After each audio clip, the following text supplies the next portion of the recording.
edukasyon ay hindi lamang sandata laban sa kamangmangan, kundi susi sa paglaya ng isip at puso ng bawat Pilipino sa pamamagitan ng kaalaman at karunungan. Nabubuksan ang landas tungo sa pag-unlad ng sarili at lipunan. Ang pag-aaral ay hindi lamang tungkol sa sariling tagumpay, kundi tungkulin para sa ikabubuti ng bayan. Isang diwa na nanatiling gabay sa paghubog ng makabuluhan at malayang kinabukasan. Naisip mo ba minsan paano ang isang batang lalaki mula sa kalamba ay lumaki hindi lamang bilang pambansang bayani, kundi bilang manunulat, doktor, artista at isipan na ang mga ideya ay nagpatakbo sa isang bansa? Ang sagot ay nasa edukasyon, humubog sa kanyang isipan mula sa kanyang unang aralin sa tahanan hanggang sa mga silid-aralan ng mga prestihiyosong paaralan sa Maynila at sa ibang bansa. Ngayon, lalakbayin at gagalugarin natin ang kanyang maagang pag-aaral mula sa paghubog ng kanyang ina, mga taong nagpabago sa kanya sa Ateneo, ang kanyang mga hamon sa Universidad ng Santo Tomas at paano ang bawat aklat ng kanyang binasa, bawat guro na tumulong sa kanya at bawat aral ng kanyang natutunan ay naging pundasyon ng kanyang laban para sa kalayaan.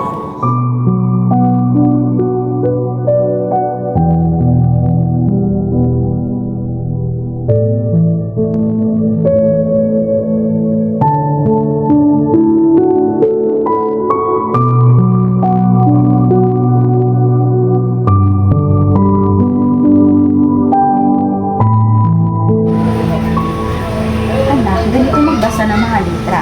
Sundin mo ko.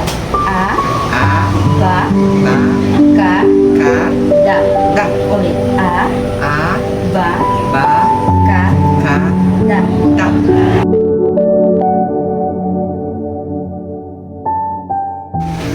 Pinay, ano po bang ibig sabihin ng kalayaan? Kalayaan na, ito ay karapatang mamuhay na walang pag-aapi. Ito ay karapatang dapat nakikinig. Gagawin ko ang lahat upang matuto, Pinay, at maipakita ang aking kakayahan at maipamalas ang aking alaman. Dahil balang araw, Pinay, makakamit natin ang kalayaan para sa ating sariling bayan.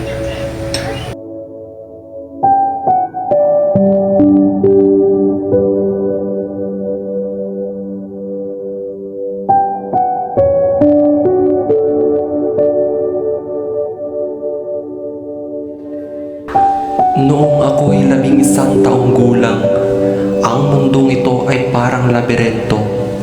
Ngunit dito sa Ateneo, natutunan kong ang pag-aaral ang sandata ng pusong handang lumaban.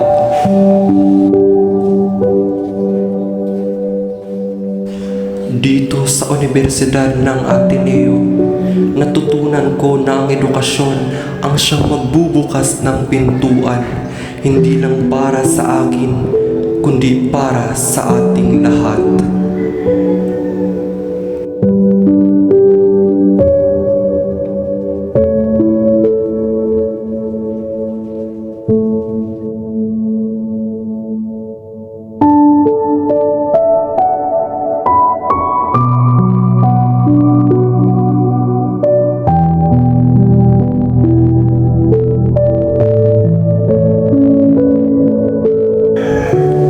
Sa bawat titik, sa bawat numero, inukit ko ang pangarap ng isang bayang malaya.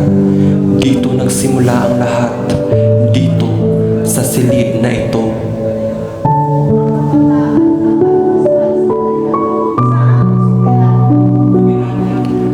Sa bawat pahina, sa bawat aralin, parang nadadala ako sa mundo kung saan pantay ang lahat. Dito sa silid-aralan, natutunan kong ang karunungan ay walang kulay.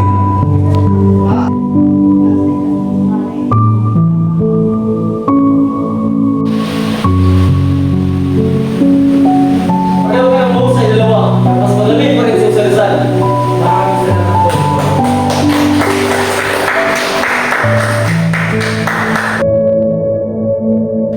Sa aking pagtatapos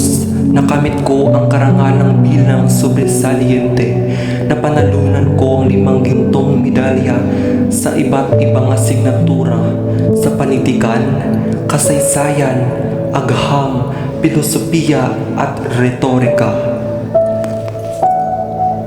Huwag kang magpapanggap na kasing talino mo kami, Indio.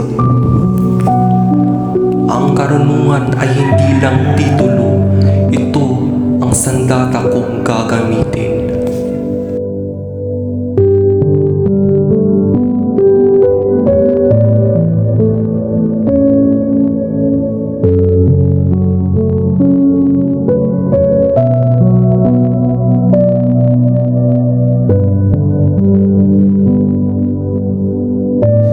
Ang araw ay sumisikat sa likod ng mga palayan.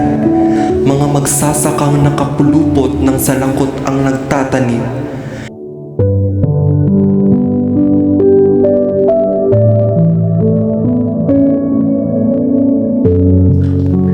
Ang bawat pulgada ng lupa'y may kwento.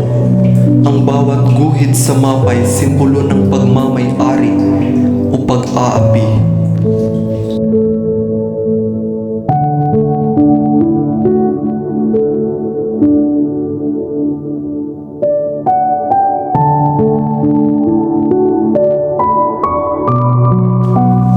Mahalaga para sa akin ang matutunan ng pagsorbe ng lupa para sa epektibong pamamahala ng aming lupain. Ang aking titulo bilang Perito Agrimensor o Ekspertong Agrimensor ay naging kasangkapan ko upang matiyak ang tamang sukat at hangganan ng mga lupaing inupas sa mga praile, lalo't ang aming pamilya ay may malawak na sakahan.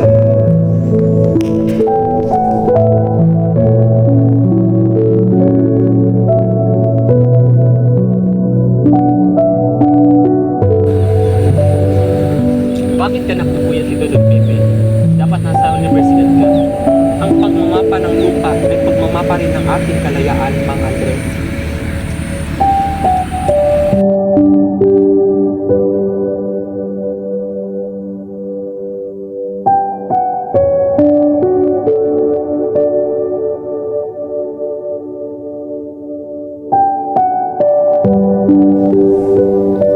Ang aking unang araw sa UST ay hindi lamang tungkol sa pagtututo ng medisina.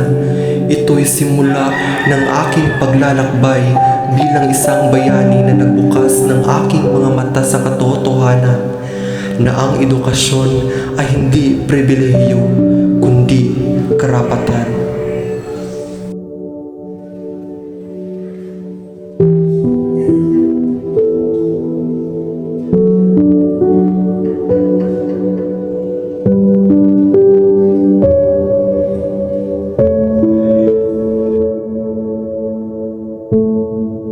Ang unang hakbang sa pagbabago ay ang paglakas ng loob ng makbang kahit ang daan ay puno ng tinig.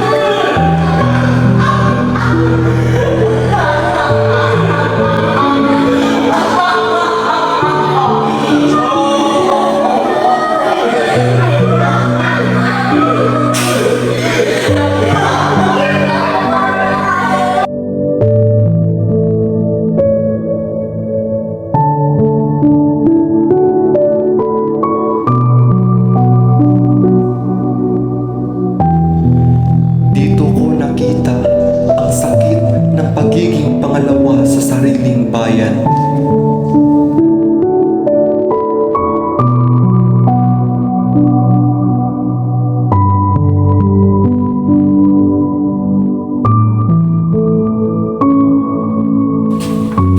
Pepe, bakit ka nakatumanga dyan? Ilang araw kitang napapansin tahimik. Pablo, nakakapagod. Nakakapagod dito sa UST. Para tayong mamulto, nakikita pero hindi pinapansin. Okay, minamaliit. Alam mo, yung professor nga kanina sa PC, halos hindi ako pinansin. Kaya mga Kastila lang ang kausap. Yung mga tinatawag niyang inyo, parang hangin lang. Hindi lang yun, Pablo. Sa paraan ng pagtuturo, parang tinatali ang ating isip. Paulit-ulit, walang sigla, walang pag-asa.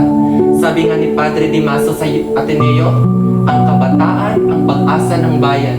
Pero dito, pakiramdam ko, parang pinapatay nila ang pag-asa natin. Kaya ka ba tahimik sa klase? Kahit alam mo ang galing mo dito. Hindi ko alam, Pablo. Parang hindi rin nila nakikita ang ating pagsisikap. Yung mga Kastilang estudyante kung makatingin, parang may dumi sa balat. Kung may makakuha ng mataas na marka, yung mga Kastila, parang masakit sa kanila. Kaya pala nagtatag ka ng kumpanerismo, di ba? Para may pag-asa tayong mga Pilipino dito. Oo, para may masandalan tayo na ipakita sa kanila na kahit anong lahit nila, may dignidad pa rin tayo bilang Pilipino.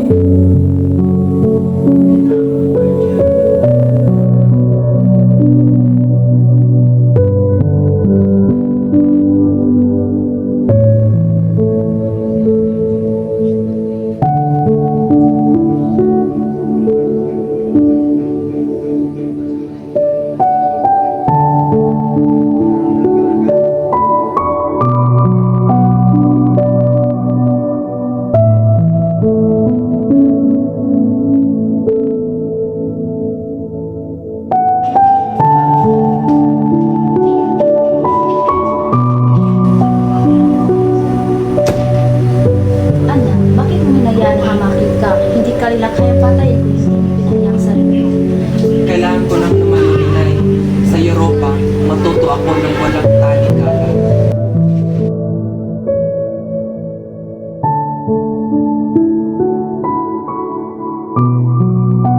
Ang tunay na edukasyon ay hindi lamang nakaukit sa diploma. Ito ay nakaukit sa ating mga gawa sa pagiging makatao, makabayan at handang ipaglaban ang ating mga ideya dahil ang kabataan ay ang pag-asa ng bayan. Sa huling paglalapad ng panulat ni Rizal, isa ang malinaw. Ang edukasyon ay hindi lamang tungkol sa pag-aaral ng aklat, kundi sa pag-aaruga ng dangal, pagmamahal sa bayan, at paglilingkod ng walang pag-iimbot. Gaya ng winika niya, ang kabataan ang pag-asa ng bayan, ngunit ang kabataang walang malasakit at karunungan ay tulad ng barkong walang timon. Sa bawat hakbang natin patungo sa kaalaman, ginagalang natin ang ligasya ni Rizal, ang manindigan laban sa kawalan ng pag-asa, gamitin ang isipan upang magtanong at ang puso upang kumalinga sa kapwa.